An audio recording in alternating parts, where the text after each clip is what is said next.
ஆச்சி மசாலா எந்த சமையலும் ருசி தேடும் ரகசியம் 20 ரூபாய்.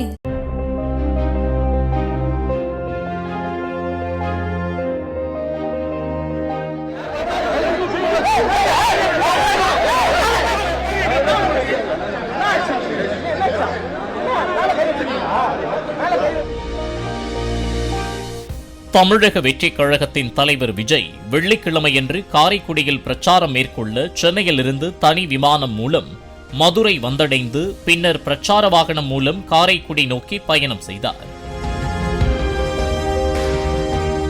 பிரச்சார வாகனத்திலிருந்து ரோட் ஷோ மேற்கொண்ட விஜய் திடீரென வாகனத்திலிருந்து இறங்கி சைக்கிளில் பயணிக்க ஆரம்பித்தார்.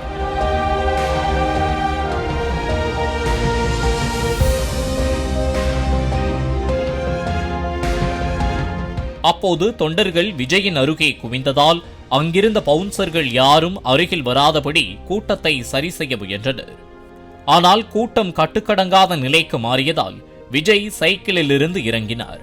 அப்போது அவர் நிலை தடுமாறியதால் பரபரப்பு ஏற்பட்டது.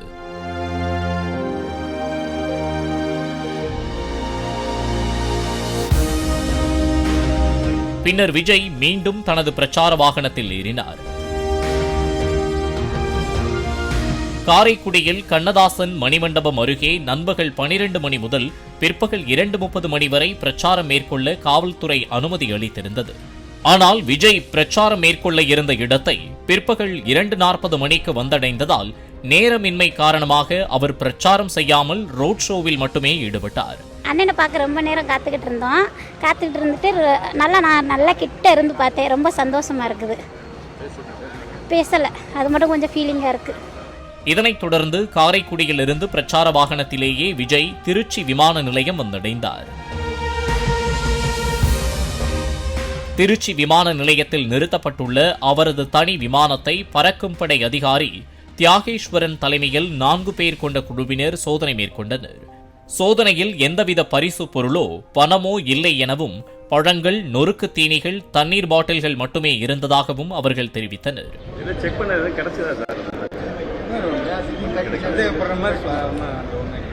அங்கே இது கலெக்டர் ஆஃபீஸில் வந்த தகவலின்படி நீங்கள் எலெக்ஷன் கண்ட்ரோல்லேருந்து அனுமதி கொடுத்ததுன்படி ஒன்றும் இல்லை. இப்போ என்னென்ன பொருட்கள் இருந்தது சார்? உணவு, சாப்பிட்ற உணவு, பழங்கள், இதுதான், தண்ணி குடிக்கிறது, அவ்வளோதான். Thank you sir. திருச்சி விமான நிலையத்திற்கு தமிழக வெற்றிக் கழக மண்டல பொறுப்பாளர் கூப்ப கிருஷ்ணா உட்பட 50க்கும் மேற்பட்ட கட்சி நிர்வாகிகள் வந்திருந்தனர். விமான நிலையம் வந்தடைந்த விஜயிடம் செய்தியாளர்கள் ஜனநாயகன் திரைப்படம் இணையத்தில் கசிந்த விவகாரம் குறித்து கேள்வி எழுப்பிய போது அவர் எந்த பதிலும் அளிக்காமல் சென்றார்.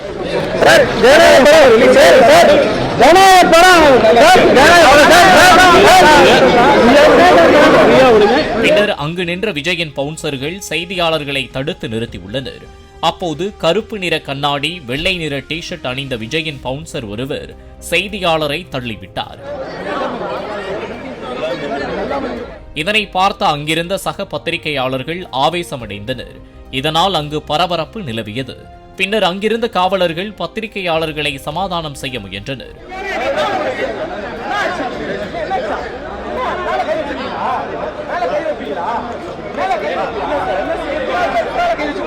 விஜயின் பவுன்சர்கள் விமான நிலைய வளாகத்திற்குள் இருந்த உளவு பிரிவு அதிகாரிகளிடமும் ஐடி கார்டை காண்பிக்குமாறு மிரட்டியதாகவும் சொல்லப்படுகிறது.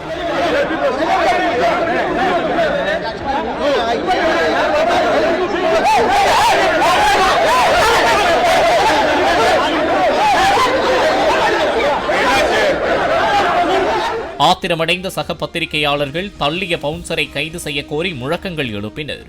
இதனையடுத்து தள்ளிவிட்ட பவுன்சர் அங்கு நின்ற வெள்ளை நிற காரில் ஏறிக்கொண்டார். விஜயை வழியனுப்ப வந்த தமிழக வெற்றிக் கழக மண்டல பொறுப்பாளர் கூப்ப கிருஷ்ணன் செய்தியாளர்கள் அனைவரையும் சமாதானப்படுத்தி இந்த பிரச்சனையை விஜயின் கவனத்திற்கு கொண்டு செல்வதாக கூறி நடந்த விரும்பத்தகாத நிகழ்விற்கு வருத்தம் தெரிவித்தார்.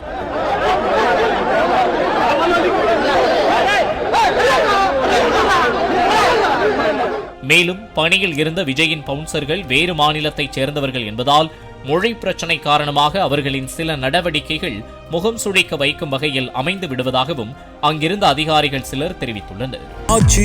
எந்த சமையலும் ருசி